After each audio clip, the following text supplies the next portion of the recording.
कृष्ण हरे हरे राम कृष्ण हरे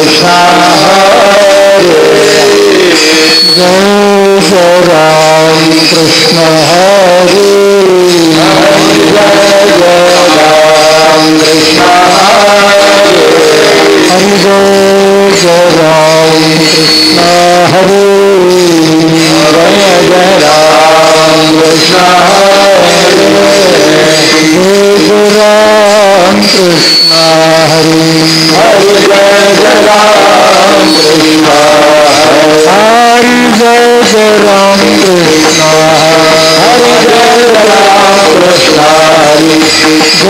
कृष्ण हरे जय राम कृष्ण हरे जय राम कृष्ण हरे जय राम कृष्ण हरे जय राम कृष्ण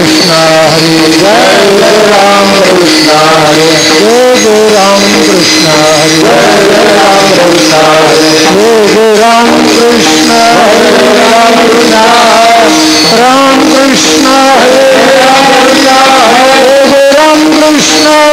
कृष्ण हरे राम कृष्ण हरे राम कृष्ण हरे राम कृष्ण हरे राम कृष्ण राम कृष्ण हरे कृष्ण हरे राम कृष्ण हरे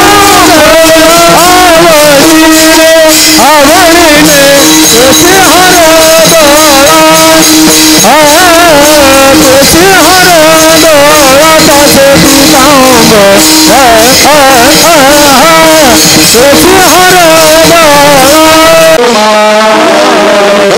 राम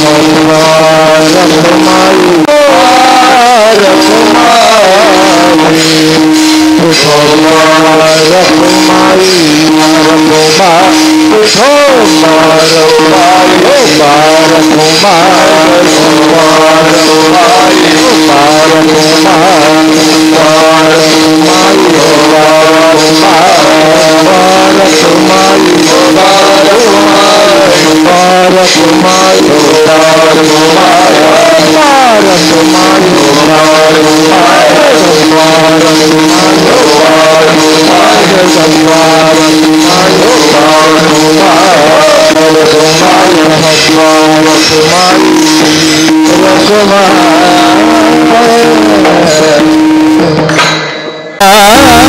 कृष्ण हरे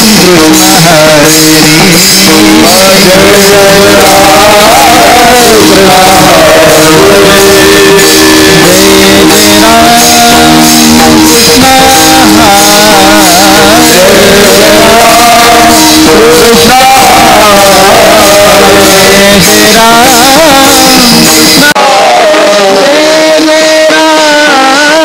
कृष्ण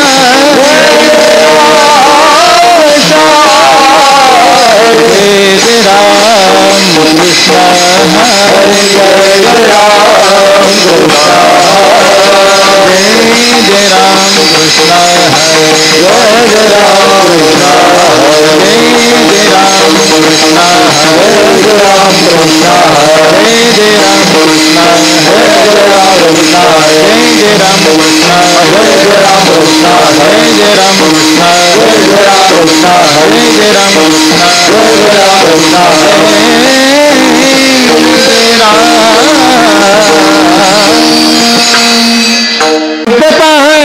लोचनी सुख गालियो साधन विठ्ठल बरवा बरवा तुहा विठ्ठल बरवा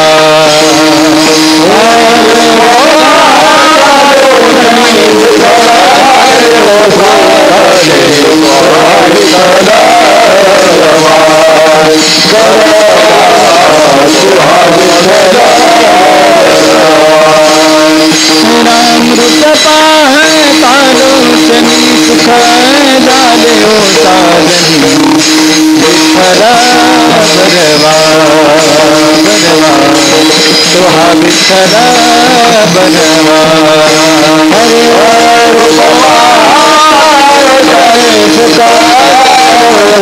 हरे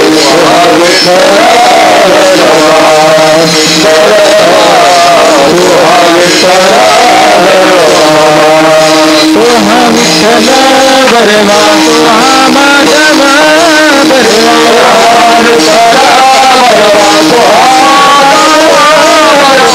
तुहा विठ्ठल बरवा तुहा माधव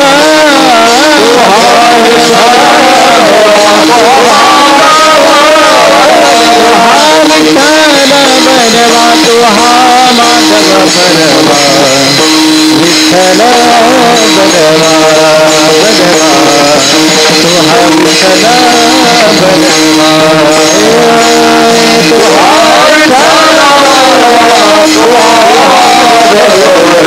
तुहा विठ्ठल बरवा गौता सुकृताची जोडी म्हणून विठ्ठली आवडी तुहा विठ्ठल बरवा बरवा तुहा विठ्ठल बरवा गौता सुकृताची जोडी म्हणून तुहा विठ्ठल बरवा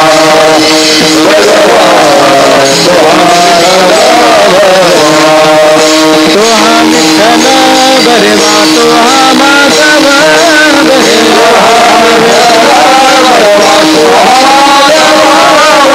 तुहा विठ्ठल बरवा तुहा माधव तुहा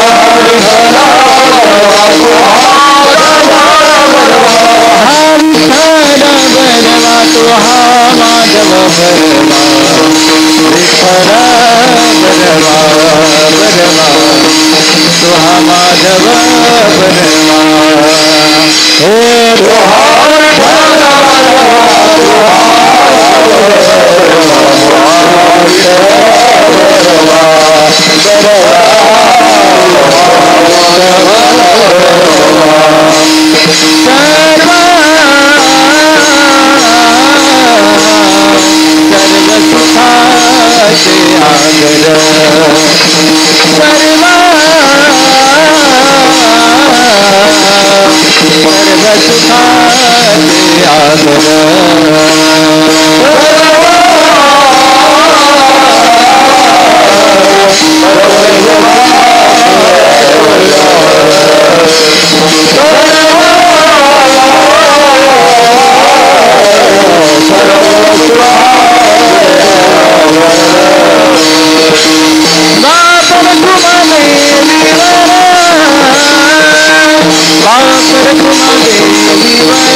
पर तुमा देवी वरा पर तुमा देवी वरा तोहा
वितले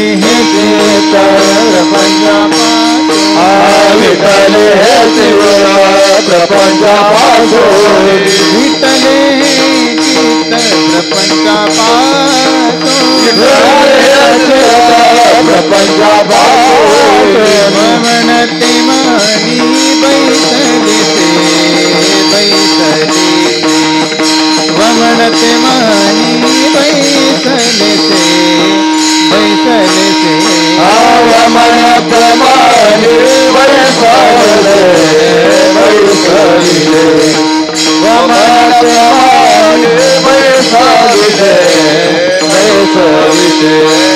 तुका म्हणे तैशा दिसतील नारी तुका म्हणे तैशा दिसतील नारी तुका म्हणे तैशा दिसतील नारी म्हणे तैशा दिसतील नारी रिसाचे परी आम्हा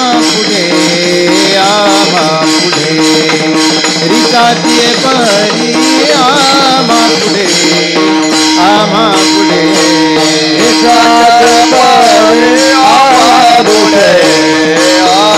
पुढे रिसाचे परी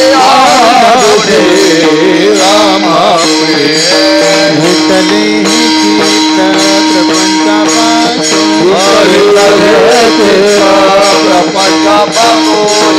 विठले चित्त प्रपंचापासून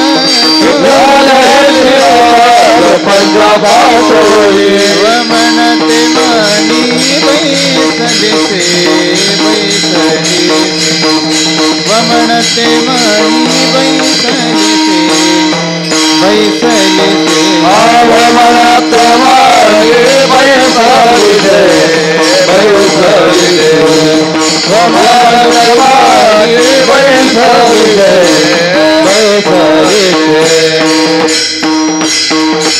विठोबार कुमार विठोबार कुमार विठोबार कुमार विठोबार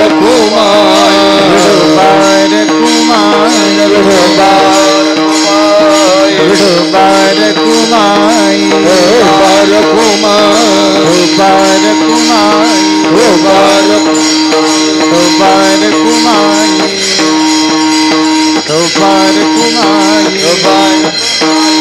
विठोबार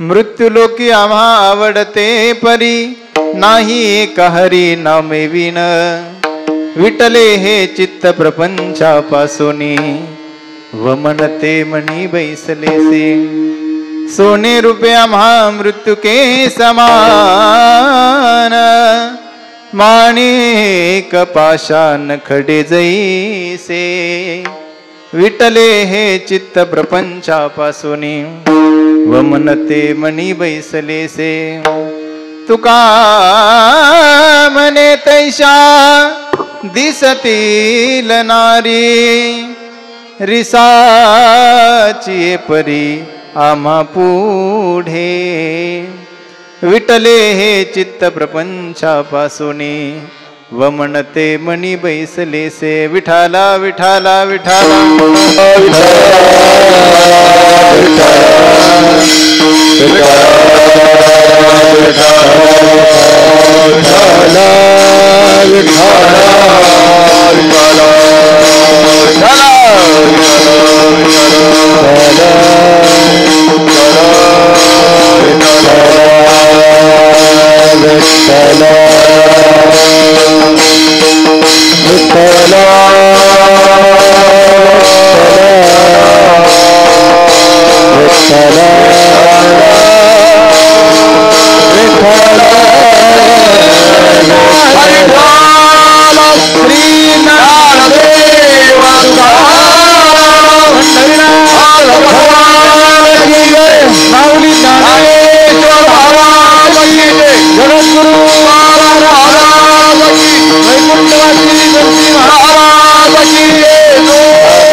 सदा परिभवग्नमभीष्टदोहम् तीर्थास्पदं शिवविरिञ्चिनुतं शरण्यम् मृत्यार्तिहं वृणदपालभवाब्धिपोता वन्दे महापुरुषते चरणारविन्दम् वंशी विभूषितकरा नवनीरदाबा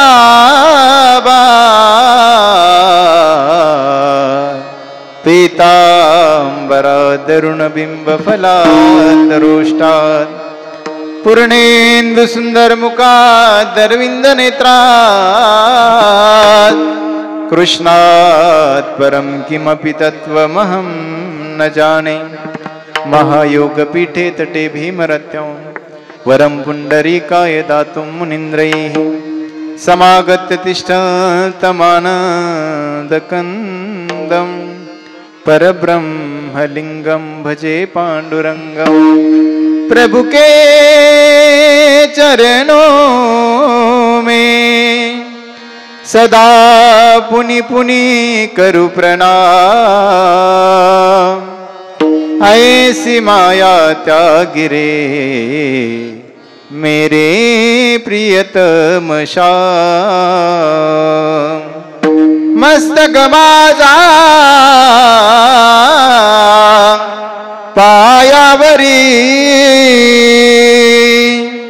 या वारकरी संतांचा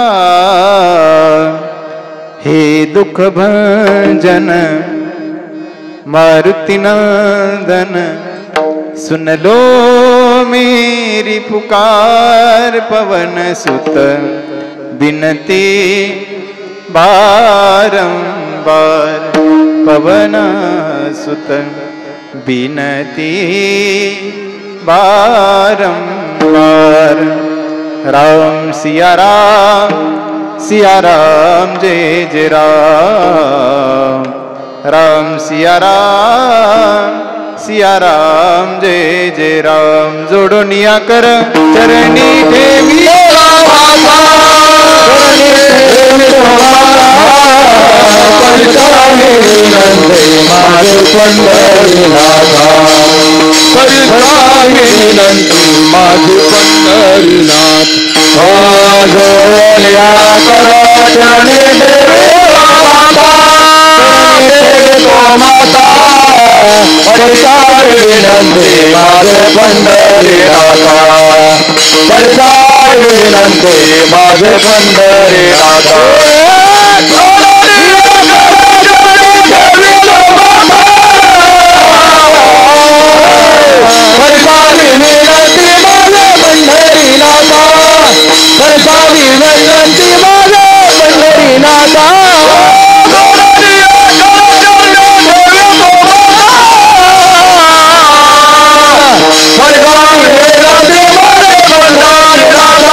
मृत्युलोक्याम हा आवडते परी नाही एका हरी नामे विन विटले हे चित्त प्रपंचापासोनी व म्हणते मणी बैसलेसे प्रस्तुत प्राप्त प्रसंगी कीर्तन निरूपणा करिता निवडलेला अभंग जगद्गुरु जगद्वंद श्रीमंत श्री तुकोबाराय यांच्या गाथेतील 4 चरणाचा भगवत नामाविषयीची आवड व्यक्त करणारा अत्यंत गोड उत्तम आणि चिंतनीय अभंग सेवेकरता निवडलाय. विठाला विठाला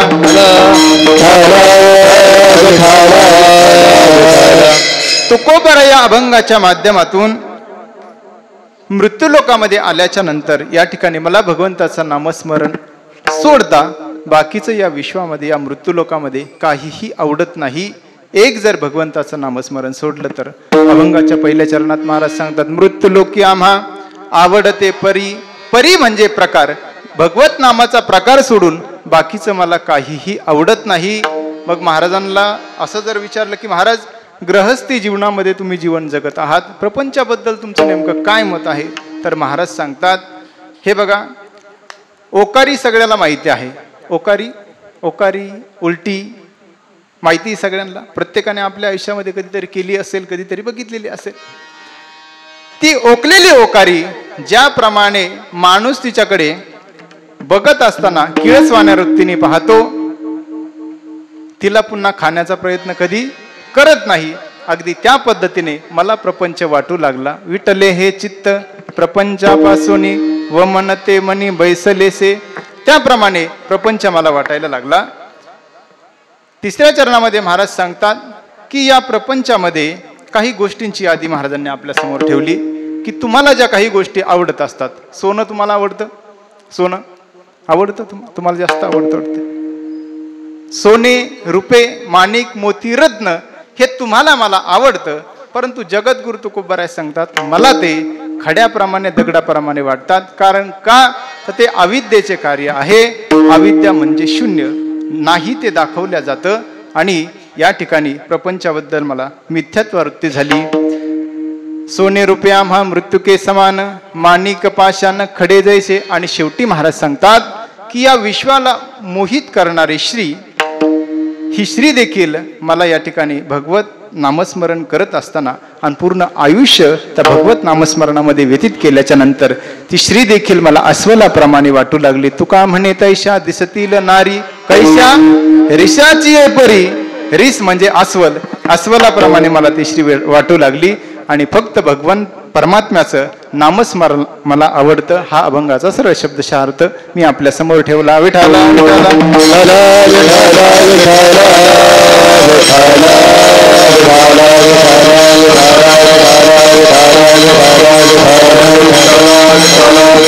कार्यक्रमाला प्रारंभ करण्या अगोदर एक वक्त्याचं कर्तव्य आहे. न्यायाने मुक्त कैवल्य तेजोनिधी भगवान श्री ज्ञानोबरायांच्या पवित्र स्थानावरती एकादशीच्या निमित्तानं या ठिकाणी नियमितपणे आपण कार्यक्रम आयोजित करत आलेलो आहोत. नव्हे या ठिकाणी ही पवित्र भूमी आणि या पवित्र भूमीवरती आपल्या सर्वांना कीर्तन ऐकण्यासाठी नाही, कीर्तन करण्यासाठी, गाण्यासाठी, वाजवण्यासाठी, टाळ वाजवण्यासाठी आपल्या सर्वांचं परम भाग्य आहे की आपल्या आयुष्यामध्ये हा योग प्राप्त झाला.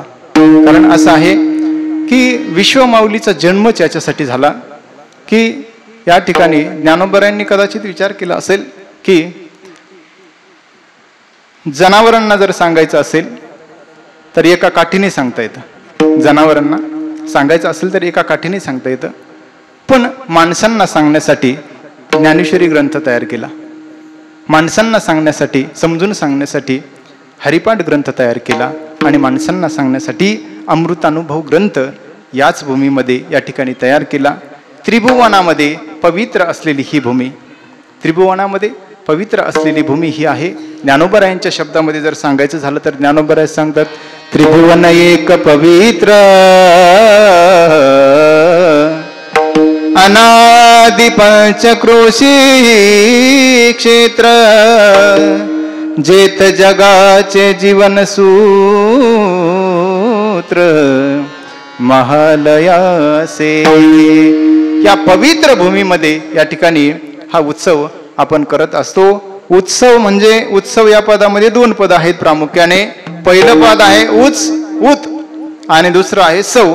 उत म्हणजे आनंद आणि सव म्हणजे वाढत जाणे, द्विगुणित होणे. ज्या ठिकाणचा आनंद अविरतपणानं वाढत जात असतो तिथे त्याला उत्सव म्हणत असतो. आणि या ठिकाणी आज या कीर्तन सेवेचं आयोजन परमपूज्य गुरुवर्य आदरणीय देवीदासजी महाराज यांच्या माध्यमातून या ठिकाणी माझ्याकडे आलेली सेवा.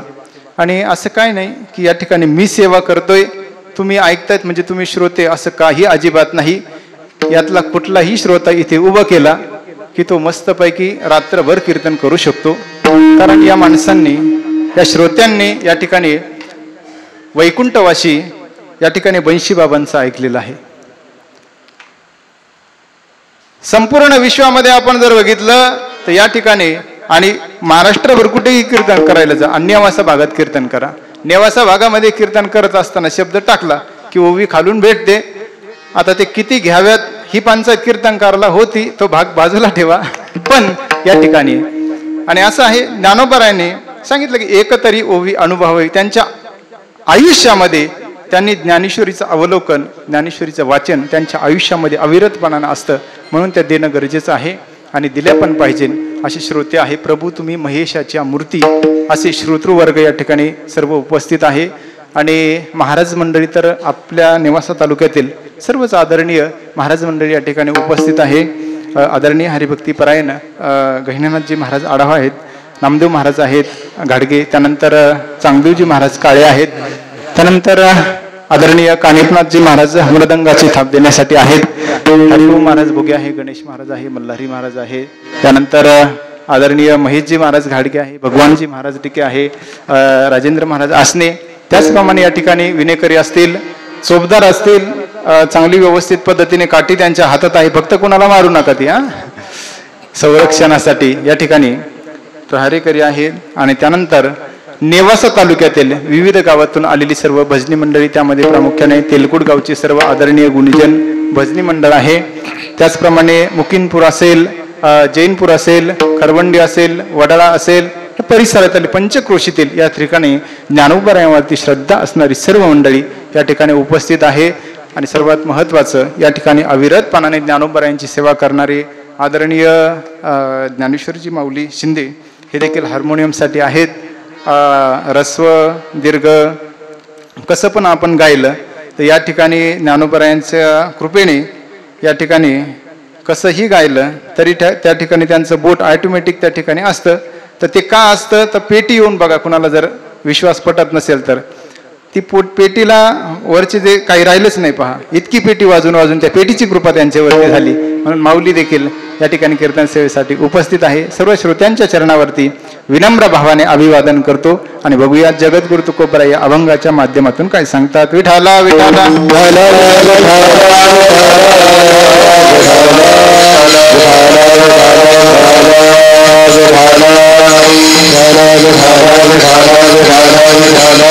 अभंगाची प्रारंभिक शब्द रचना आहे. महाराज म्हणतात की मृत्यूलोकी आम्हा आवडते परी, जगद्गुरु तुकोबराय सांगतात या मृत्यूलोकामध्ये मला भगवान परमात्म्याचं नामस्मरण सोडून बाकीचं काहीही आवडत नाही, फक्त भगवान परमात्म्याचं नामस्मरण आवडतं. महाराज ठीक आहे, तुम्ही सांगता की माझ्या आयुष्यामध्ये मला भगवान परमात्म्याचं नामस्मरण आवडतं, नामस्मरण आवडतं, नामस्मरण आवडतं. पण एक प्रश्न असा निर्माण होईल की जगद्गुरु तुकोबरायांना जर आपण विचारलं असतं की महाराज की तुमच्या आयुष्यामध्ये तुम्हाला नामस्मरण आवडतं का, आणि नंतर जर जगद्गुरु तुकोबरायांनी सांगितलं असतं हो माझ्या आयुष्यामध्ये माझ्या जीवनामध्ये मला भगवान परमात्म्याचं नामस्मरण आवडत नाही तर ते प्राणाही पेक्षा प्रिय आहे, मग ठीक होतं. परंतु या ठिकाणी जगद्गुरु तुकोबराय न विचारता देखील का सांगू लागले की मला भगवान परमात्म्याचं नामस्मरण आवडतं. विठाला विठाला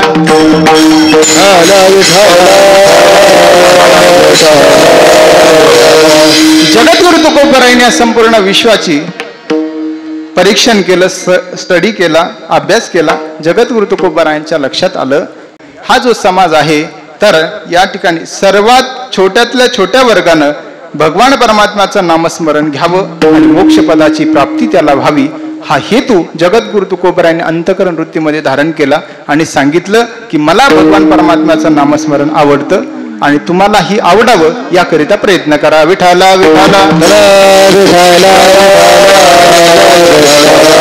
तसं आपल्या सर्व धर्मग्रंथांचा जर आपण आढावा घेतला, लक्ष जर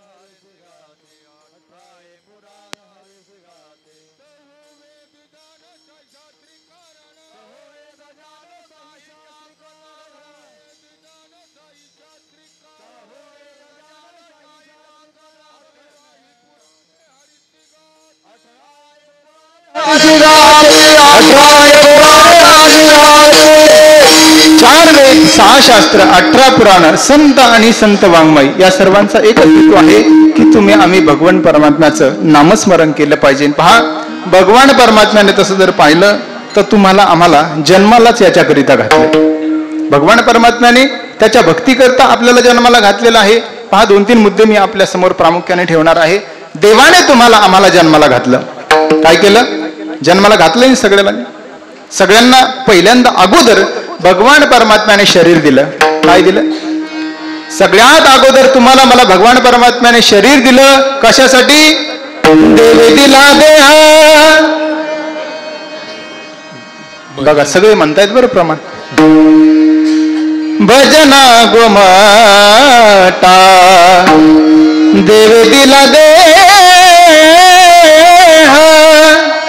भजना गोमाता तोया झाला फाटा बाधिकेचा. बाधिकेचा तोया झाला फाटा बाधिकेचा. भगवान परमात्म्याने सुंदर असं शरीर दिलं. अभंगामध्ये महाराज म्हणतात की देवे दिला देह, गोमटा दिला गोमटा. गोमटा म्हणजे अलौकिक दिलाय, वेगळा दिलाय सगळ्यांपेक्षा. तर पहा, देत असताना देवाने हा देह चौकोनी, गोल, वक्राकृती, आयताकृती असा अजिबात दिला नाही. गोमटा देह आपल्याला दिलाय. या देहाला पहा इंद्रिय दिलेत. काय दिले? इंद्रिय हात पाय कान. इंद्रिय हात पाय कान. इंद्रिय हात पाय कान. इंद्रिय हात पाय कान. डोळे मुख बोलाया वचन. तेने सुंदरती नारायण. नाट्य शिव भवन भवन. इंद्रिय हात पाय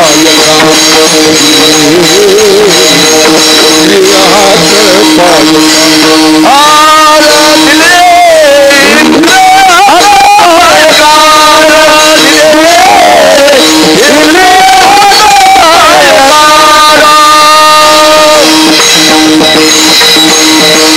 कोण प्रमाण माऊलीने आपल्याला दिले? इंद्रिय हात पाय कान. डोळे मुख बोलाया वचन. जुनं ते सोनं म्हणतो ना आपण त्याला, नाही का? त्या गोड गोड जुन्या चाली आपल्याला इथेच ऐकायला मिळतील. दिले इंद्रिय हात पाय कान. डोळे मुख बोलाया वचन. पहा, एक एक इंद्रिय आणि त्या इंद्रियाकरिता एक एक ज्ञानोबा तुकोबरांचा पुरावा मी आपल्याला देणार आहे की भगवान परमात्म्याने या देहामध्ये जे इंद्रिय दिलेले आहे ते नक्कीच भगवत प्राप्तीकरिता दिलेले आहे. पहा, सर्वांना भगवान परमात्म्याने डोळे दिलेत. आहे का? सगळ्यांना आहेत ना? मी दिसतोय ना? एकच दिसतो का दोन? हा, एकच एकच. हा, भगवान परमात्म्याने तुम्हाला आम्हाला डोळे दिलेत. कशासाठी? कशासाठी? डोळे भरून या पाहिन तुझे मुख. हेची मज सुख देई देवा. हेची मज सुख देही देवा. डोळे याच्याकरिता दिलेले आहे. त्यानंतर भगवान परमात्म्याने तुम्हाला आम्हाला कान दिलेले आहेत. कान आहे दिले सगळ्यांना? दिलेत ना? आवाज येतोय? हा, कोणाला कमी येत असेल हा तो वयाचा प्रॉब्लेम असतो, काय नाही, पण कान सगळ्यांना दिले. कान कशासाठी आहे? कान भरून ऐकन तुझी म्हणा, ऐकेन तुझी कीर्ती. हे मज विश्रांती देही देवा. कान भरून ऐकेन तुझी कीर्ती. भगवान परमात्म्याचे गुणानुवाद गाण्यासाठी काय दिले? कान आपल्याला दिले. त्यानंतर भगवंताने तुम्हाला आम्हाला मुख कमल दिलंय. दिलंय ना? सगळ्यांना आहे ना? हा, शेजारनिशी गप्पा मारण्यासाठी अजिबात दिलं नाही बरं कीर्तना. हा, कशासाठी दिलं? बोलावा विठ्ठल, करावा विठ्ठल. बोलावा विठ्ठल, पहावा विठ्ठल, करावा विठ्ठल, जीवे भावे. याकरिता काय केलंय? मुख कमल दिलंय. त्यानंतर भगवान परमात्म्याने तुम्हाला आम्हाला हात दिलेत. पहा, काय हात सगळ्यांना दिलेले आहेत. कशासाठी? जेव्हा जेव्हा तुम्ही भगवत कीर्तनामध्ये बसणार आहात आणि जेव्हा जेव्हा भगवान परमात्म्याचं नामस्मरण तुमच्या कानावरती पडणार आहे तेव्हा तेव्हा या हाताने टाळी वाजून तुम्ही नामस्मरण केलं पाहिजे. बोला मुखी नाम करे नाही बोला मुखी नाम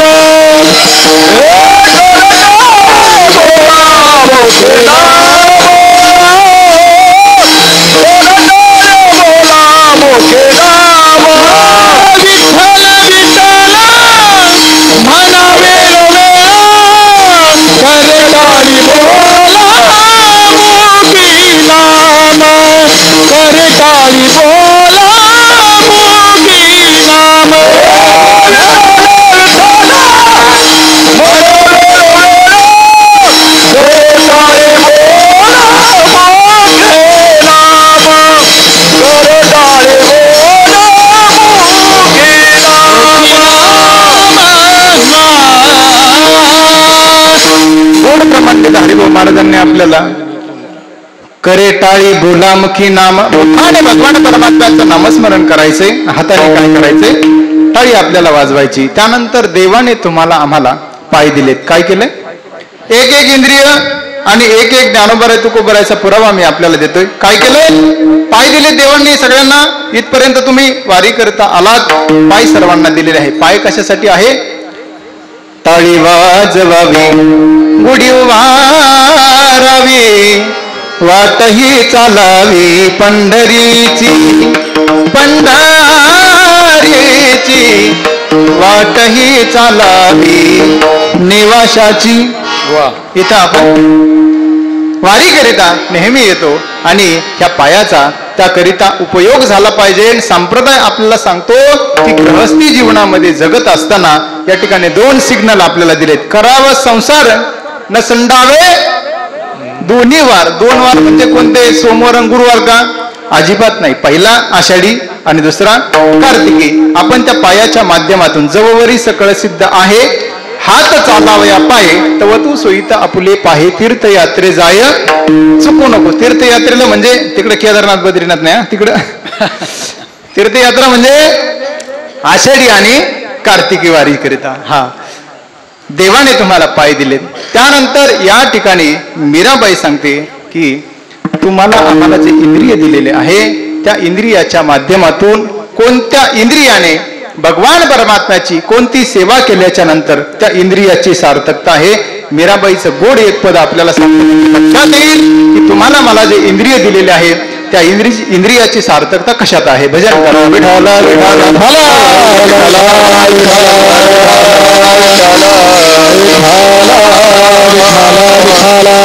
मीराबाईचं गोड पद आहे की मीराबाई सांगते है आखबो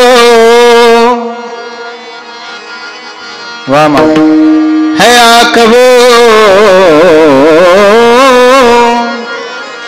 है आखबो जो शाम का दर्शन किया करे है शीश जो प्रभु चरण में वंदन किया करे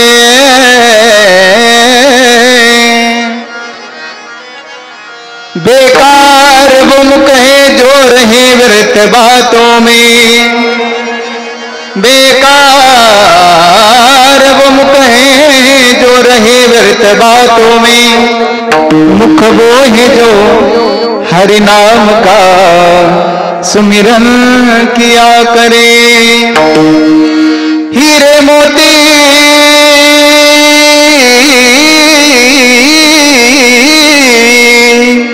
हीरे मोती से नहीं शोभा है हाथ की है हाथ जो भगवान का पूजन किया करे मर कर भी अमर नाम है उस जीव का जग में प्रभु प्रेम में बलिदान जो जीवन किया करे ऐसी लागी लगन ऐसी लागी लगन लागी लागी रे लगन लागी लागी रे लगन ऐसी लागी लगन मेरा हो गई मगन ऐसी लागी लगन मेरा हो गए मगन तो गली गली हरि बोल गाए ऐसी लागी लगन मेरा हो गई मगन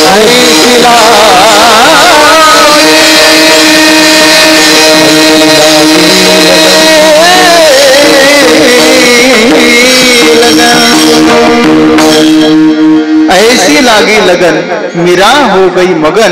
या ठिकाणी मीराबाई देखील तुमच्या माझ्यासारख्या पवित्र कुळामध्ये घरामध्ये जन्माला आलेली होती. पण मीराबाईला जेव्हा भगवान परमात्म्याच्या नामस्मरणाचा वेळ लागलं ती घरी थांबतच नव्हती. आपल्या गळ्यामध्ये कधी जर टाळ घ्यायचा झाला तर एखादी महिला म्हणती 4 लोक काय म्हणतील. काय म्हणतो आपण 4 लोक काय म्हणतील. एखाद्याला जर सांगितलं तुळस घे ना मावशी 4 लोक काय म्हणतील. सांगतो महाराज बऱ्याच दिवसाचे ते 4 सापडवतो पण सापडूनच ते 4.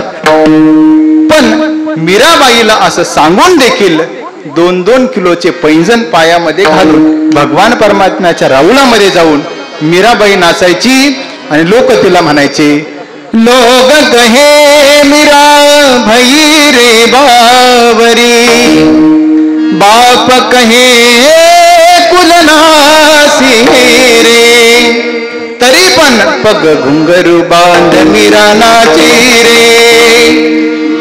भगवान परमात्म्याच्या राऊळामध्ये ती जाऊन काय करायची नाचायची आणि देवाला आळवायची विठाला विठाला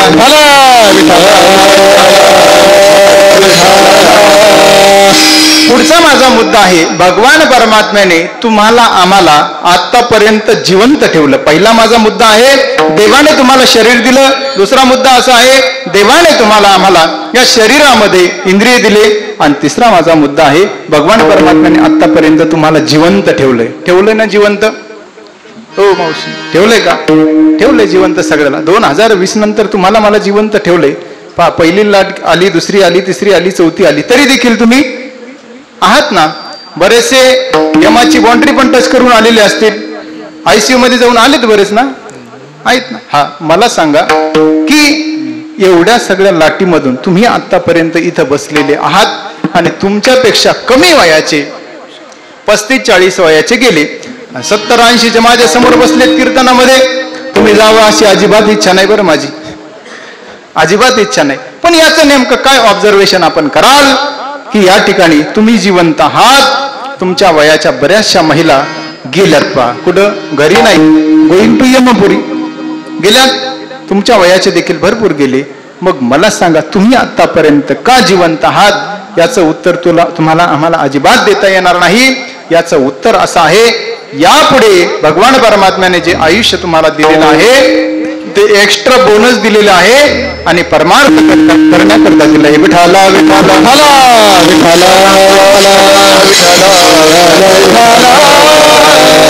महाराज एका नाटाच्या अभंगामध्ये गोड सांगतात दिला या काळे अवकाश नाही पावलो आयुष्या नाश कार्या कारण उरले शेष गेले ते भूस जावो परते. भगवान परमात्म्याने तुम्हाला जे आयुष्य दिलेलं आहे ते नक्कीच नामस्मरण घेण्याकरता दिलेलं आहे. विठाला विठाला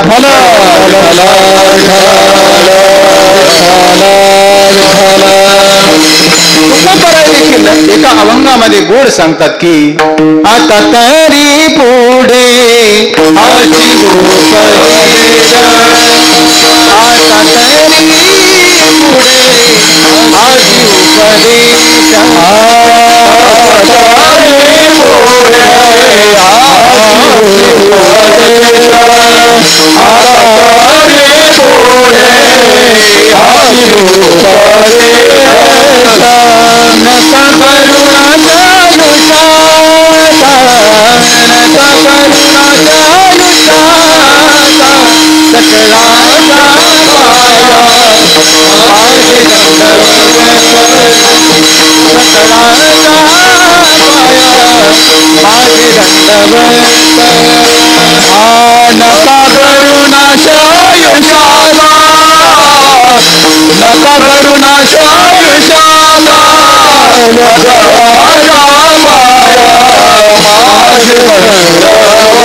जगद्गुरु तुकोबारायांनी आपल्याला दंडवत घालावा इतकी पात्रता आपली आहे का? नवे नवे पुढे जाऊन जगद्गुरु तुकोबाराय एका अभंगामध्ये देखील सांगतात लागोनिया पाया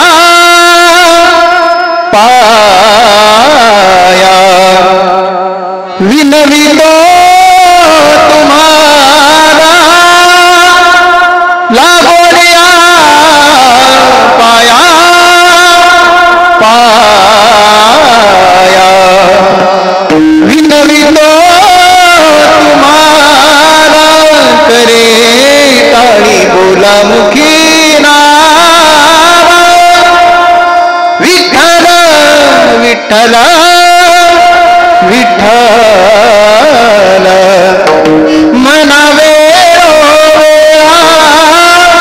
विठ्ठल विठ्ठल विठ्ठल मनावे.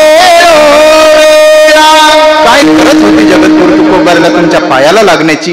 काय गरज होती तुम्हाला दंडवत घालण्याची? पण त्या पाठीमागचं एक कारण होतं की येतो हिताचा कळवळा, पडती हाती म्हणून काळा हाती पडती म्हणून हिताचा कळवळा येतो. जगद्गुरु तुकोबाराय तुमच्या पायाला लागून सांगत होते. मग या ठिकाणी पुढे जो आहे त्याने जर पाठीमागच्याला सांगितलं की बाबा पुढे येऊ नको, पुढे खड्डा आहे, तू पाठीमागच थांबलं पाहिजे, तर आपण ऐकलं पाहिजे. काय केलं पाहिजे? ऐकलं पाहिजे. प्रत्येकाच्या जीवनामध्ये कुणीतरी आदर्श पुरुष असला पाहिजे आणि कुणाचं तरी ऐकलं पाहिजे. आदर्श पुरुष जोपर्यंत तुमच्या डोळ्यासमोर येत नाही तोपर्यंत तुमच्या जीवनाचं कल्याण अजिबात होणार नाही. असं आहे. आदर्श पुरुषाच्या बाबतीत जर बोलायचं झालं तर तुमच्या जीवनाला गतीही असावी आणि तुमच्या जीवनाला दिशाही असावी. परमार्थ मार्गामध्ये आपण जेव्हा याल तेव्हा तेव्हा तुमच्या आयुष्याला गतीही असावी, त्या गतीला योग्य दिशाही असावी. पहा, नाहीतर तुमच्या आयुष्याला गतीही नसेल आणि दिशाही नसेल योग्य, तर त्या ठिकाणी त्या समीकरणातून जे उत्तर येतं त्याचं नाव आहे अधोगती. आणि ज्याच्या जीवनाला गतीही आहे आणि ज्याच्या जीवनाला योग्य दिशाही आहे आणि योग्य सत्पुरुषाच्या पाठीमागे एखादा आहे, त्या समीकरणातून येणारं जे उत्तर आहे तर त्याचं उत्तर आहे प्रगती. या ठिकाणी भगवान परमात्मा तुम्हाला नक्की प्राप्त झाल्याशिवाय राहणार नाही. आपण विश्वाचा इतिहास बघा. कुणाच्या तरी आयुष्यामध्ये कोणीतरी योग्य पुरुष असल्याशिवाय त्या ठिकाणी त्याच्या जीवनाची सार्थकता अजिबात नसते. एकदा ओबामाला विचारलं तुमच्या आयुष्यामध्ये या ठिकाणी आदर्श पुरुष कोण आहे? ओबामाने सांगितलं हनुमंतराय माझ्या आयुष्यामध्ये आदर्श पुरुष आहे. कुणीही असू द्या. या ठिकाणी रामकृष्ण परमहंस यांच्या स्वामी विवेकानंदांच्या आयुष्यामध्ये जर रामकृष्ण परमहंस जर आले नसते तर या ठिकाणी त्यांच्या जीवनाची प्रगती अजिबात झालेली नसती. कोणीही असावं, पण प्रगती करण्यासाठी आणि परमार्थ मार्गाला लावण्यासाठी तुमच्या आयुष्यामध्ये या ठिकाणी व्यवस्थित तुमच्या आयुष्याला गती असली पाहिजे आणि दिशाही असली पाहिजे. नाहीतर तुमच्या जीवनाला गतीही नसेल आणि दिशाही नसेल तर तुमची अधोगती झाल्याशिवाय राहणार नाही. विठाला विठाला विठाला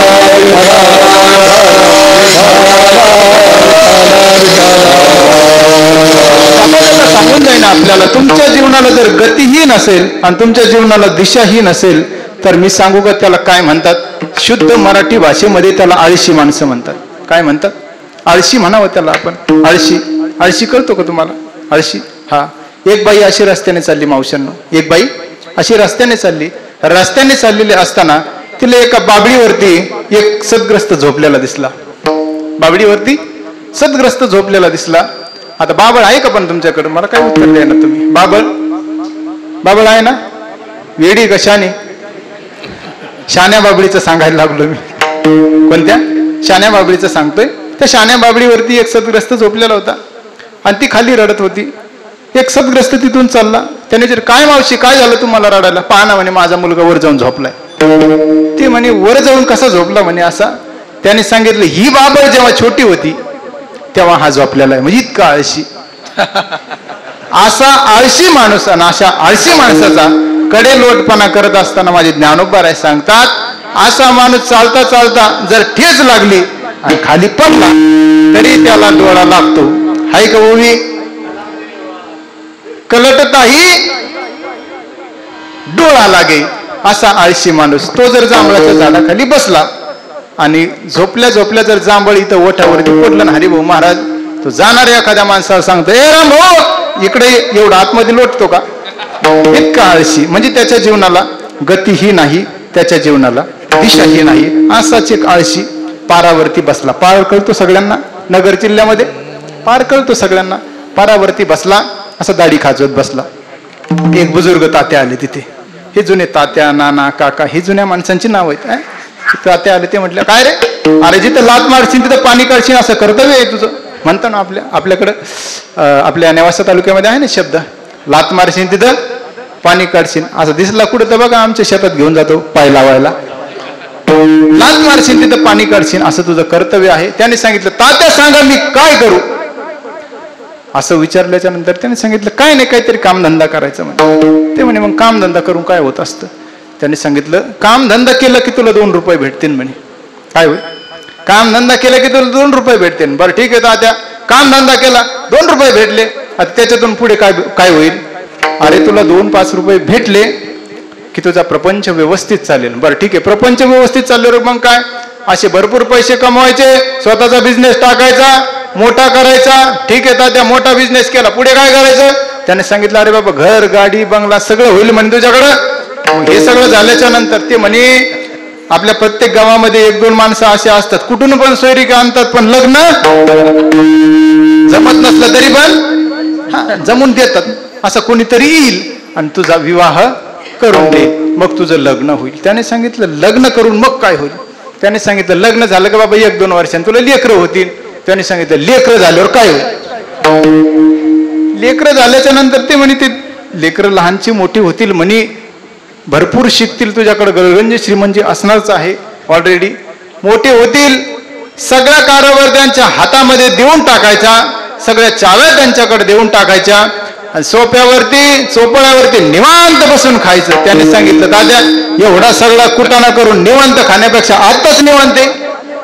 याला म्हणायचं त्याच्या जीवनामध्ये गतीही नाही आणि त्याच्या जीवनामध्ये दिशाही नाही. सत्पुरुष कोणीतरी त्याचा स्पर्श तुमच्या आयुष्याला झाल्याशिवाय या ठिकाणी तुमच्या जीवनाला सद्गती प्राप्त होणार नाही. म्हणून महाराज सांगतात, पंत पुढीलासी चालता न पंत पुढीला रे चालता न पंत पुढीलासी चालता न पंत पुढीलासी चालता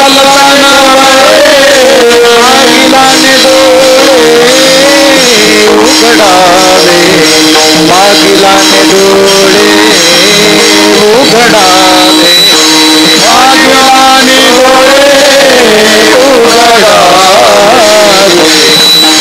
मागिलाने डोळे उघडावे. पंत पुढीला ती चालता न पंत पुढीला ती चालता न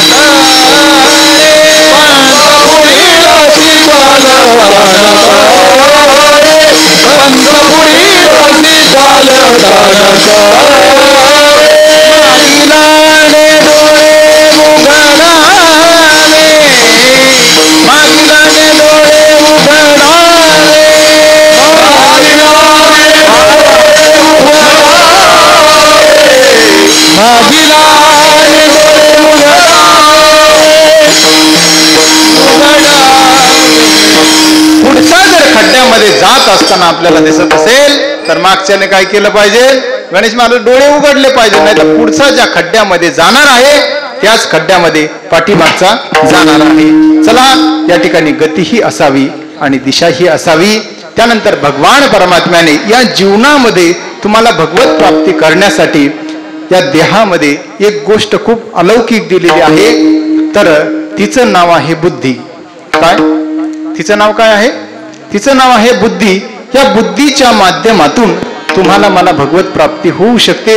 मग एखादा म्हणेल, महाराज बुद्धी फक्त माणसाला दिलेली आहे का? पोपट पण गोड गोड बोलतो, त्याला पण बोलता येतं. पोपट हुशार आहे का नाही? पोपट नावाचा माणूस नाही बरं, हा तो हुशार आहे का नाही? तो पण माणसापेक्षा गोड बोलतो, माणसाला पण बोलता येतं. बुद्धीच्या बाबतीत जर पाहायचं झालं तर चालता चालता एखादा कुत्रा जर एखाद्याने पाळलेला असला तर त्याचा मालक गेला की शेपटी हलवत तो काय करतो, त्याच्या मालकाकडे पळत येतो, अंगा खांद्यावरती उड्या मारतो. पण आपल्यासारखा एखादा अनोळखी जर दारातून चालला तर त्याच्याकडे पण तो पळत येतो, हरे भाऊ महाराज. पण त्यावेळेला त्याची ऍक्शन जी आहे ती कुछ और असते, तो त्याला पकडण्यासाठी येतो. मग मला सांगा, त्या कुत्र्याला या ठिकाणी आपला आणि परक कळतं का नाही? आपला आणि परक. मग सांगा, माणसापेक्षा कुत्रा हुशार आहे का नाही? हा, हे पटत नाही का? अजून एक उदाहरण सांगू का तुम्हाला मी? नेवाशाला नको बाबा, तिकडे जातो नगरला. नगरच्या भागामध्ये जर एखादी चोरी झाली आणि चोरी झाल्याच्या नंतर ते पोलीस खातं काय करतं की 1-1.5 महिना या ठिकाणी शोध लावतं. कोणाचा? चोरांचा. पण तो शोध काय लागत नाही. मग शोध लावत लावत असताना ते कंटाळून जातं आणि पोलीस खातं एका पथकाची नियुक्ती करतं. शरद ते बरोबर काय करतं? पोलीस खातं एका पथकाची नियुक्ती करतं. त्या पथकाचं नाव काय हो? श्वान पथक. श्वान म्हणजे तुम्हाला संस्कृत बोलता येतं बुवा. संस्कृत तुम्हाला कळतं. मी जर आता म्हटलं मम नाम अमोलहा भवतः नाम किम, लगेच कानिपनाथ महाराज म्हणतील मम नाम कानिपहा. म्हणजे 4 दिवसांमध्ये काय करतो कुत्रा? त्या चोरांचा शोध लावतो. आता मला सांगा, माणसं हुशार, माणसं म्हणजे पोलीस खातं, माणसं हुशार की कुत्रे हुशार? कोण आहे हुशार? सांगा ना, सांगा सांगा सांगा. कोण हुशार? कुत्रे का? हा, म्हणजे माणसाची जागा कोणी घेतली? पहिला मुद्दा आपल्या समोर ठेवला मी. देवाने शरीर दिलं, देवाने जिवंत ठेवलं, देवाने इंद्रिय दिले आणि त्यानंतर देवाने या देहामध्ये गोड अशी अलौकिक बुद्धी दिलेली आहे. त्या बुद्धीच्या माध्यमातून तुम्ही आम्ही परमात्म्याला आपलंसं केलं पाहिजे. मग सगळे प्रयत्न भगवान परमात्म्याच्या त्याच्या सेवेसाठी आहेत. तर मला सांगा, भगवान परमात्म्याने तुम्हाला जन्माला घातलं, इतकं सगळं दिलं, तो सगळ्यांना सांभाळतो का नाही? भगवान परमात्मा तुम्हाला जन्माला घातल्याच्या नंतर प्रत्येकाला सांभाळतो. कोणाला सांभाळतो भगवान परमात्मा? कुणाला? आंधळ्याला सांभाळतो का बांगड्याला सांभाळतो? कुणाला? वा, टोकाचं प्रमाण. सकळ जीवांचा करीतो सांभाळ, तुझं मोकलीलं आंधळ्या पांगळ्याचा एक विठोबा दाता. प्रसवला विश्व तोची सर्व होय जाणता. घडी मोडी हेळा मात्रे पाप पुण्य संचिता. भव दुःख कोण वारी तुझ वाचोनी चिंता. भव दुःख कोण वारी तुझ वाचोनी चिंता.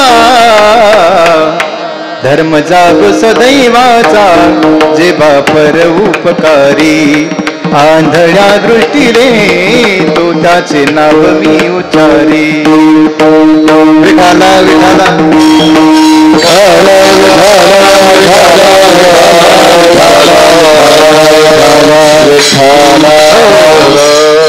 इकडे इकडे विनेकरी बाबा, इथे या इथे या. हा, असं असं टाळ्या वाजव, एकदा टाळ्या वाजव. असं आहे की आयुष्यामध्ये या ठिकाणी एखादा जर पुढारी असला तर त्याला आपला मुलगा पुढारी व्हावा वाटतो. एखादा जर सर्व्हिसला असेल तर त्याला आपला मुलगा सर्व्हिस केली पाहिजे असा त्याचा भाव असतो. तसं आपल्या वारकऱ्यांना जो गंध लावतो दररोज पूजा करतो ना, आपला मुलगा वारकरीच झाला पाहिजे, हा प्रत्येकाचा ध्यास असला पाहिजे. विठाला विठाला विठाला. लक्ष द्या, भगवान परमात्मा सर्वांना सांभाळतो. अगदी भगवान परमात्म्याची सगळी इच्छा त्याच्याच करिता आहे की भगवान परमात्म्याचं नामस्मरण सर्वांनी घ्यावं याकरिता. मग मला सांगा, इकडे इकडे इकडे आता इकडे लक्ष द्या माझ्याकडे. तर मला सांगा, सगळं जर भगवान परमात्म्याचं तुमचं नामस्मरण घेण्यासाठी आहे भगवंताचं, तर मला सांगा, तुम्ही भगवान परमात्म्याची शरणागती स्वीकारता का? तुम्ही भगवान परमात्म्याचं नामस्मरण करता का? सांगा, करता? मग सगळेच करतात असंही नाही, सगळेच करत नाही असंही नाही. मग जे करतात ते का करतात आणि जे नामस्मरण करत नाहीत ते का करत नाहीत? विठाला विठाला.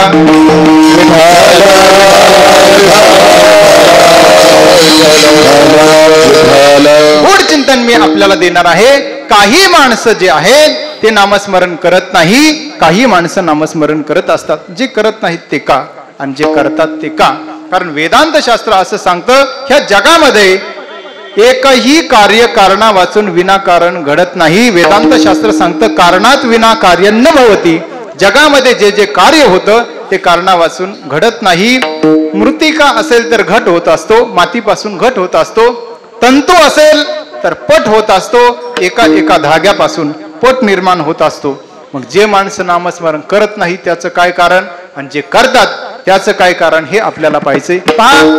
काही माणसं आपल्याला अशी पाहायला मिळत असतात की विश्वामध्ये या ठिकाणी बरेच माणसं, त्यांना नामस्मरण आवडत नाही, त्यांना हरिपाठ आवडत नाही, त्यांना काकडा आवडत नाही, त्यांना कीर्तन आवडत नाही, त्यांना ज्ञानेश्वरी मंदिरामध्ये या ठिकाणी प्रवचन चाललेली सेवा आवडत नाही, त्यांना वारकरी जरी बघितले तर फोडिली गौरी जैसी दिसे, वारकऱ्याचा हे राग येतो.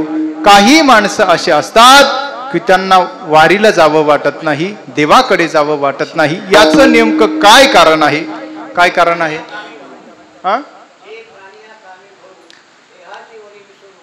म्हणून पडला सर्व आत्मबोधात. वा, क्या बात आहे. गोड ओवी दिली की या ठिकाणी जी माणसं कामाने भरलेले असतात आणि ज्यांच्या अंतकरण रूप वृत्तीमध्ये पापाचा प्रवेश असतो, मने नाड पाप टाके हिताड, पाप ठाके हिताड, पाप टाके हिताड, तुका म्हणे नाड पाप ठाके हिताड, पाप ठाके हिताड, पाप ठाके हिताड, तुका म्हणे नाड, तुका म्हणे नाड पाप ठाके हिताड, पाप ठाके हिताड, पाप ठाके हिताड,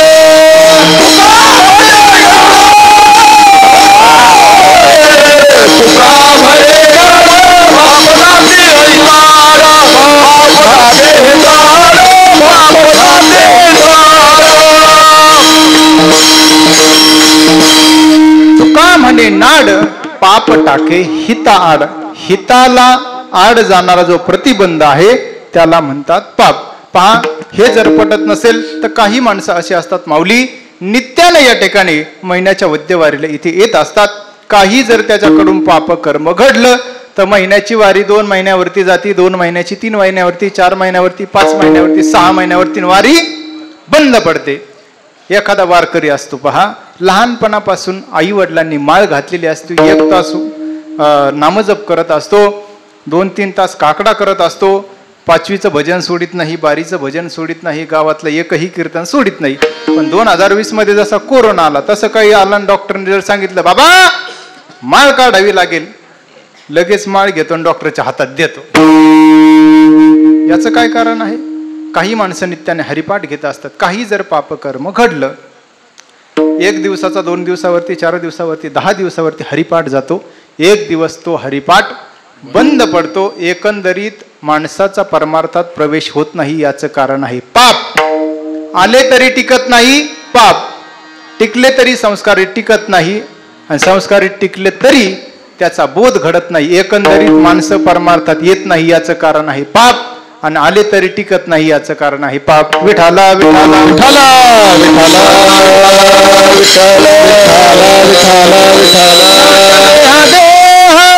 न गडे भजना,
आठवे देह नगडे भजन लांचावले मन आवरे ना, किंवा करंटे कपाळ ज्याचे नाम नये वाचे, सदैव सभाग्य तोची हरी रंगीनाचे. आता कळलं का तुम्हाला माणसं परमार्थात काय येत नाही? तर याचं कारण आहे पाप. आता मला सांगा, जे माणसं परमार्थ करतात त्याचं नेमकं काय कारण असलं पाहिजे? जे माणसं परमार्थ करतात, ज्यांना नित्याने वारी घडते, जे माणसं नित्याने हरिपाठ करतात, जे माणसं नित्याने काकडा करतात, वारीला जातात, एक एक तास बसून नामस्मरण करतात, हनुमान चालीसा नित्याने म्हणत असतात, याचं नेमकं काय कारण आहे? बैठा होया बैठा होया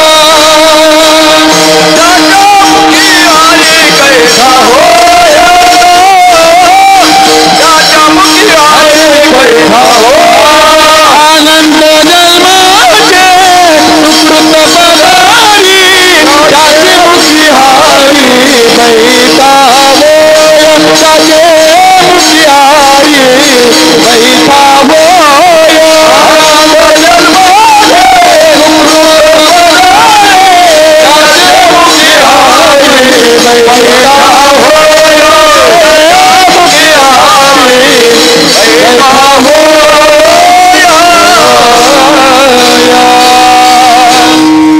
गोड प्रमाण या ठिकाणी महाराजांनी आपल्याला दिलं. अनंत जन्माचे सुकृत पदारी त्याचे मुखी हारी बैठा होया त्याचे मुखी हरी बैठा होया. अनंत जन्माच्या पुण्याचा जेव्हा उदय होत असतो त्याच माणसांना परमार्थ घडत असतो. तीच माणसं वारीला जात असतात, तीच माणसं कीर्तनाला येत असतात, त्यांनाच कीर्तन आवडत असतं. आणि या ठिकाणी तेच माणसं लक्ष देऊन कीर्तन ऐकत असतात. ज्यांना डुकलं येत असतात त्यांना कीर्तन कळत अजिबात नसतं. काहीही असो, इथं येऊन तुम्ही म्हणाल मग महाराज आम्ही भाग्यवान आहोत का? खरंच भाग्यवान आहात तुम्ही. अहो, हा खांब भाग्यवान आहे माझ्या समोरचा पैस खांब, हा किती भाग्यवान आहे. ज्ञानोबरायांची पाठ या खांबाला लागली. जर ज्ञानोबरायाची कृपा खांबावरती होत असेल, ज्ञानोबरायाची कृपा चालवली जड भिंती हरली चांगयाची भ्रांती मोक्ष मार्गीचा सांगाती ज्ञानोबा माझा ज्ञानोबा माझा ज्ञानोबा माझा ज्ञानोबा माझा ज्ञानोबा माझा साधकांचा माय बाप दर्शने हरे ताप सर्वभूती सुख रूप ज्ञानोबा माझा सर्वभूती सुख रूप ज्ञानोबा माझा. ज्ञानोबरायांची कृपा त्या भिंतीवरती होत असेल, त्यानंतर ज्ञानोबरायांची कृपा रेड्यावरती होत असेल. रेड्यामुखी वेद बोलविला रेड्यामुखी वेद बोलविला गर्वद्विजांचा हरविला शांतिरूपी प्रगटला ज्ञानोबा माझा ज्ञानोबा माझा ज्ञानोबा माझा साधकांचा माय बाप दर्शने हरे ताप सर्वभूती सुख रूप ज्ञानोबा माझा. रेड्यावरती ज्ञानोबरायांची कृपा होते तर त्या रेडेश्वराचं मंदिर तयार होतं. खांबावरती कृपा झाली की खांबाकरिता मंदिर तयार होतं. भिंतीवरती ज्ञानोबरायांची कृपा झाली की भिंतीसाठी मंदिर तयार होतं. नवे नवे एक हस्ती फिरवली की त्याच्यात अधिकार इतका प्राप्त होतो की ज्ञानोबरायांनी ज्ञानेश्वरी सांगावी आणि त्याने लिहावी. मग निर्जीवावरती जर या ठिकाणी निर्बुद्ध प्राण्यावरती आणि निर्जीव वस्तूवरती ज्ञानोबरायांची जर कृपा होत असेल तर तुम्ही आम्ही चालत चालत ज्ञानोबरायांकडे वारीला आलो. तुमच्या माझ्यावरती का ज्ञानोबरायांची कृपा होणार नाही? कृपा होणार नाही असं नाही, ज्ञानोबरायांची कृपा झाली म्हणून तुम्ही इथे आहात. विठाला विठाला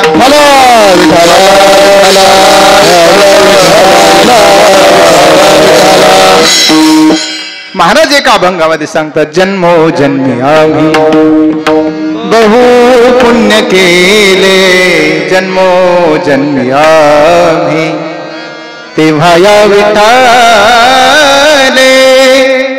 कृपा केली, तेव्हा या विठाले कृपा केली, जन्मो जन्मी आम्ही मागे बहुत जन्मी हेच करीता आलो आम्ही. जगद्गुरु तुकोबाराय सांगतात, तुमच्या सर्वांच्या पुण्याचा आज खरंच उदय झाला, तुमचं पुण्य फलोन्मुख झालं, म्हणून तुम्ही ज्ञानोबारायांच्या सेवेकरता या ठिकाणी आहे. म्हणजे ज्यांना ज्यांना परमार्थ घडतो त्यांच्या पदरामध्ये अनंत जन्माच्या पुण्याची शिदोरी या ठिकाणी आहे. म्हणून तुम्ही इथे आहात, कुठेतरी तुमच्या पुण्याची शिदोरी तुमच्या सोबत आहे. ही ज्ञानोबारायांची तुमच्यावरती असलेली कृपा आहे. अगदी तत्वत जगद्गुरु तुकोबाराय सांगतात, मृत्यू लोकामध्ये मी जन्म घेतल्याच्या नंतर माझ्या हजारो जन्मातल्या पुण्याचा उदय झाला, म्हणून मला भगवान परमात्म्याचं नामस्मरण सोडून बाकीचं काहीही आवडत नाही. फक्त एक भगवान परमात्म्याचं नामस्मरण.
पहिल्या चरणामध्ये सांगतात की मृत्यूलोकी आम्हा आवडते परी.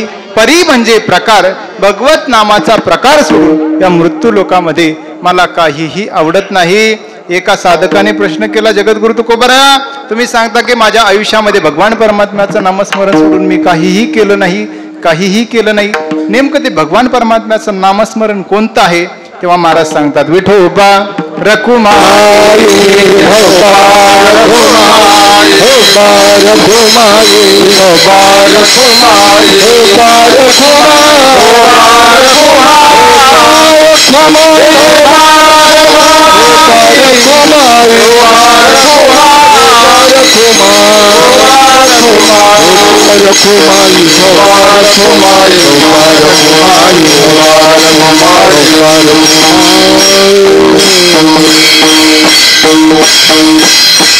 जगद्गुरु तुकोबारायांना भगवान परमात्म्याचं नामस्मरण आवडत होतं. जगद्गुरु तुकोबारायांची जर भक्ती आपण पाहिली तर जगद्गुरु तुकोबारायांची भक्ती 7 ते 9 नव्हती किंवा 9 ते 11 अशी अजिबात नव्हती. तर मग जगद्गुरु तुकोबारायांची, लक्ष द्या माझ्याकडे, जगद्गुरु तुकोबारायांची भक्ती कशी होती आणि का इतकं नामस्मरण भगवंताचं जगद्गुरु तुकोबारायांना आवडत होतं? की त्यांची भक्ती नित्यानं होती, सदैव होती. आणि जगद्गुरु तुकोबारायांना समजलं होतं की नामाच्या ठिकाणी 4 प्रकारचे गुण आहेत. काय आहे? 4 प्रकारचे नामामध्ये गुण आहे. नामामध्ये पहिला गुण आहे मंगल रूपता, नित्यता, सर्वश्रेष्ठता आणि मोक्ष फलदायिता. हे 4 गुण नामस्मरणामध्ये आहे. म्हणून मला या ठिकाणी भगवान परमात्म्याचं नामस्मरण आवडतं. जगद्गुरु तुकोबाराय, तुम्हाला प्रपंच का आवडत नाही? तर जगद्गुरु तुकोबाराय सांगतात की प्रपंचामध्ये 4 प्रकारचे दोष आहे. दुःखरूपता, विपरीतता, क्षणिकता आणि सातिशयता असे 4 प्रकारचे दोष या ठिकाणी संसार करत असताना संसारामध्ये तुम्हाला पाहायला मिळतील. म्हणून मला संसार आवडत नाही, फक्त भगवान परमात्म्याचं नामस्मरण आवडतं. आणि ते भगवान परमात्म्याचं नामस्मरण या ठिकाणी जगद्गुरु तुकोबाई नित्य घेत होते. काय करत होते? दिन रजनी हाची धंदा, दिन रजनी हाची धंदा, गोविंदाचे पोवाडे, गोविंदाचे पोवाडे, दिन रजनी हाची धंदा. दिवस नकळे रात्र नकळे, अंगी खेळे दैवत किंवा गोविंद आसनी, गोविंद शयनी, गोविंद त्यामणी बैसलासे. जगद्गुरु तुकोबराय घोराडावरती, भामचंद्रावरती जेव्हा या ठिकाणी नामस्मरण घेण्यासाठी जात होते तर नामस्मरणाचे वलय जगद्गुरु तुकोबरायांच्या अंतकरणामध्ये इतके होते. जगद्गुरु तुकोबरायांचा पाय जिथे पडेल ती माती विठ्ठल विठ्ठल म्हणत होती. आईसाहेबांना एकदा आईसाहेबांनी प्रश्न केला जगद्गुरु तुकोबरायांना, तुम्ही गेल्याच्या नंतर, पतिव्रता होत्या, सांगितलं तुम्ही गेल्याच्या नंतर तुम्हाला जीव घातल्याशिवाय मी जेवत नाही, तुम्ही कोणत्या डोंगरावरती गेले, मी हे कसं ओळखायचं? त्यांनी सांगितलं 3 रस्ते जिथून फुटतात ना, भामचंद्रावरती, घोराडावरती, तिथे आल्याच्या नंतर काय कर, एका रस्त्याची माती घ्यायची, कानाला लावायची, दुसऱ्या रस्त्याची माती घ्यायची, कानाला लावायची. ज्या मातीतून विठ्ठल विठ्ठल आवाज येईल त्या दिशेने मी गेलेला असेल, अशी भक्ती जगद्गुरु तुकोबरायांची होती. मग या ठिकाणी तुकोबराय सांगतात, जेव्हा तुम्हाला या प्रपंचातल्या 4 दूषित दोषाचं दर्शन होईल आणि नामातल्या 4 गुणांचं तुम्हाला या ठिकाणी समजतील, तर तेव्हा तुम्ही परमार्थ मार्गाला लागणार आहात. आणि एकंदरीत जगद्गुरु तुकोबराय भगवान परमात्म्याचा नामस्मरण करत असताना प्रपंच त्यांनी बाजूला ठेवला. प्रपंच करत असताना जगद्गुरु तुकोबराय गृहस्थी होते. तसं जर पाहिलं जगद्गुरु तुकोबरायामध्ये तुमच्यामध्ये जर ऑब्झर्वेशन केलं तर एकही गोष्ट जगद्गुरु तुकोबरायला प्रमाण करण्यासाठी अनुकूल नव्हती, सगळ्या प्रतिकूल होत्या. सगळ्या गोष्टी कशा होत्या? प्रतिकूल होत्या, प्रतिकूल नव्हत्या. अनुकूल तुम्हाला आहे, जगद्गुरु तुकोबरायला प्रतिकूल होत्या. पहा, जगद्गुरु तुम्हाला सगळ्यांना कपडे घालण्यासाठी आहे, कपडे सगळ्यांना घालण्यासाठी आहे. जगद्गुरु तुकोबरायला तुमचे इतके ड्रेस नव्हते. त्यानंतर तुम्हाला खाण्यासाठी 3 वेळेला अन्न आहे. जगद्गुरु तुकोबराय श्री एक अन्न अन्न करता मेली, तुम्हाला जगामध्ये मान आहे. म्हणते म्हणे बैसलेसे वमन म्हणजे ओकारी, ओकारी प्रमाणे हा प्रपंच मला वाटू लागला, म्हणून मी भगवान परमात्म्याचं नामस्मरण घेतो. आणि पुढे महाराज सांगतात की तुम्हाला मला आवडणारी एक गोष्ट आहे, सोनं तुम्हाला आवडतं, रूप तुम्हाला आवडतं, माणिक मोती रत्न हे तुम्हाला मला जरी आवडत असले तर जगद्गुरु तुकोबरायांना ते आवडत नव्हते. याचा पुरावा जर तुम्हाला द्यायचा झाला तर या ठिकाणी एकदा जगद्गुरु तुकोबरायांच्या घरी छत्रपती शिवरायांनी नजराणा घेऊन आले. नजराणा घेऊन आल्याच्या नंतर तुकोबरायांनी सांगितलं हे इथे ठेवू नका, पाठीमागं घेऊन जा. मग त्यांनी सांगितलं जगद्गुरु तुकोबराय तुमची परिस्थिती हलाखीची आहे, तुमची परिस्थिती प्रतिकूल आहे, तुम्ही हे घेतलं पाहिजे. पण तेव्हा महाराजांनी सांगितलं आम्ही तेने सुखी म्हणा विठ्ठल विठ्ठल मुखी, एरवीत तुमचे धन ते मज मृत्युके समान. आणि 3ऱ्या चरणामध्ये महाराज सांगतात की सोने रुपये आम्हा मृत्युके समान, माणिक पाषाण खडे जैसे. ते सोने रूप माणिक मोती रत्न ह्या अवैधकारी आहे, त्यामुळे मला हे आवडत नाही. भगवान परमात्म्याचं नामस्मरण आवडतं. आणि विश्वाला मोहित करणारी, देवादिकांना या ठिकाणी मोहित करणारी जी श्री आहे या वृत्तीला प्राप्त झाल्याच्या नंतर महाराज सांगतात ती मला अस्वलाप्रमाणे वाटू लागली. याचा पुरावा असेल काही, डोंगरावरती जेव्हा जगद्गुरु तुकोबराय नामस्मरण करत होते त्यांची तपश्चर्या भंग करण्यासाठी जेव्हा एका श्रीला जगद्गुरु तुकोबरायांकडे पाठवण्यात आलं त्यावेळेला जगद्गुरु तुकोबरायांचं उत्तर होतं, जाई हो तुम्हाते न करी सायाचा, आम्ही विष्णुदास तैसे न हो, आम्ही विष्णुदास तैसे न हो, आम्ही विष्णुदास माते तसे नाही. त्यामध्ये जगद्गुरु तुकोबराय सांगतात की मला ती श्री अस्वलाप्रमाणे वाटू लागली. शेवटच्या चरणात तुका म्हणे तो रेषा दिसतील नाय रे तुका म्हणते दिसतील नाय तुका म्हणते दिसतील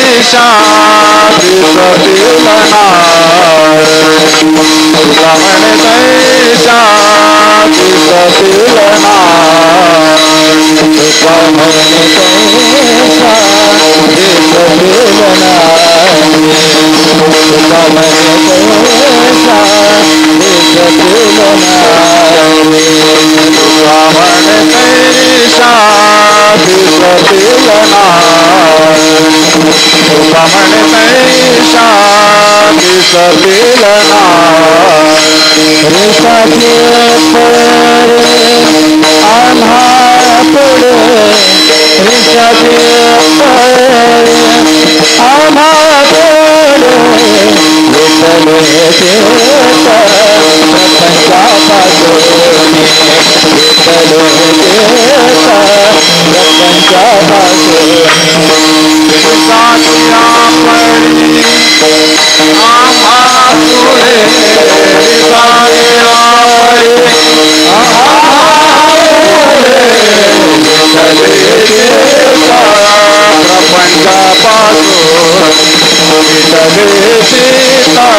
मृत्युलोक्या आवडते परी नाही एका हरी नामे विन विटले हे चित्त प्रपंचापासोनी व म्हणते मणी बैसलेसे सोने रुपया मा मृत्तिके समान माणिक पाशान खडे जैसे तुका म्हणे तैशा दिसतील नारी रिसाची परी आम्हा परी धावते वेळेमध्ये या ठिकाणी अभंगाचा भाव आपल्या समोर ठेवण्याचा प्रयत्न केला. या अभंगाचा अर्थ असाच असेल असा माझा अजिबात दावा नाही महाराज. याचा अर्थ जगद्गुरु तुकोबारायलाच ज्ञात की नेमकं जगद्गुरु तुकोबारायांना काय सांगायचं. प्रत्येक वक्ता इथे उभा राहिल्याच्या नंतर त्याच्या ज्ञानाप्रमाणे त्याच्या नॉलेजप्रमाणे त्याच्या बुद्धिमत्तेनुसार या ठिकाणी बोलत असतो. जगद्गुरु तुकोबारायचा जो संदेश आहे की या कलियुगामध्ये आपण नामस्मरण केलं पाहिजे आणि तेच काम या ठिकाणी परमपूज्य गुरुवर्य देवीदासजी महाराज करतायत. इथे जर आपण पाहिलं तर त्यांची तळमळ याच्यासाठीच आहे. जसं तुकोबारायांनी एक ध्यास घेतला होता, लागून या पाया विनवितो तुम्हाला करे टाळी बोला मुखी नाम. काय करा? नामस्मरण करा. असं गुरुवर्य बाबा इथे येणाऱ्या प्रत्येकाला सांगतायत. वारीला या, माझ्या ज्ञानोबारायांच्या वारीला या. सोमवारचं व्रत करा, एकादशी करा. कशासाठी? मी एक सांगू, आपण खूप भाग्यवान आहात. आपल्याला मला तरी वैकुंठवासी बंशी बाबा तांबे पाहायला नाही भेटले, जगद्गुरु तुकोबाराय पाहायला नाही भेटले, ज्ञानोबाराय पाहायला नाही भेटले. पण याच्यापेक्षा ज्ञानोबाराय तुकोबाराय काय वेगळे असू शकतात? याच्यापेक्षा वेगळे नाही यातच. आणि संतांची प्रमाण आहे आपल्या समोर की संत नव्हती जगा मानसा त्या सारिखे. संत काही वेगळे नसतात, संत हेच असतात. संत कोण असतात माहिती का? देवाचा अवतार. देवते संत, देवते संत. निमित्त त्या प्रतिमा, प्रतिमा फक्त संतांच्या असतात, पण भगवान परमात्मा तेच आहे आणि तेच या ठिकाणी तुम्हाला सन्मार्गाला लावतात. खरंच भाग्यवान आहात आपण की गुरुवर्य बंशीबाबांच्या छत्रछायेखाली ज्ञानोबारायांच्या कुशीत आपण आहोत. छत्रछाया खूप झालं माझं 1 मिनिटामध्ये कीर्तन. या ठिकाणी छत्रछाया किती महत्वाची असते हे सांगून जातो. एकदा काय झालं, एका झाडाखाली रामायणामध्ये एका झाडाखाली प्रभू रामचंद्रजी आणि सीतामाता बसल्या. सीतामाता बसल्याच्या नंतर त्या झाडावरती वेली गेलेली होती. झाडावरती वेली गेलेली होती. सीतामाता म्हटली ही वेल किती भाग्यवान आहे की ही झाडी ह्या वेलीला मिळाली. आणि प्रभू रामचंद्र म्हटले हे झाड किती भाग्यवान आहे की या झाडाला ही वेली मिळाली. त्यांना सांगायचं काय होतं माहिती का? सीता मातेला हे सांगायचं होतं मी किती भाग्यवान आहे, वनवासात असताना माझे प्रभू माझ्यासोबत आहे. आणि देवाला पण हेच सांगायचं होतं वनवास मला आहे पण सीता माता माझ्या समोर आहे. दोघांचे भांडणं चालायचे. त्यामध्ये त्या ठिकाणी प्रभू रामचंद्र म्हणायचे झाड भाग्यवान आणि सीता माता म्हणायची वेली भाग्यवान. काय चाललं त्यांचे दोघांचे वाद चालले. लखन भैया पलीकडे होते. लखन भैया यहाँ आ जाओ. लखन भैयाला बोलावून घेतलं, सांगितलं लखन भैया सांगा बरं वेली भाग्यवान आहे की नाही. प्रभू रामचंद्रजी म्हणले तुम्ही सांगा लखन भैया झाड भाग्यवान आहे की नाही. तुम्हीच सांगा वेली भाग्यवान आहे की झाड भाग्यवान आहे. त्याने सांगितलं वेलीही भाग्यवान नाही आणि झाडही भाग्यवान नाही, त्या दोघांच्या सावलीत बसणारा मीच भाग्यवान आहे. तसं तुम्ही आम्ही या ठिकाणी खूप भाग्यवान आहोत की ज्ञानोबाराय तुकोबारायांच्या परमपूज्य गुरुवर्य देविदासजी महाराजांच्या छत्रछायेखाली आपण आहोत. असाच परमार्थ नित्याने आपल्याला घडत राहावा हीच सर्वांच्या चरणी सदिच्छा व्यक्त करतो. कार्यक्रमाला या ठिकाणी पूर्ण विराम देतो. विठ्ठल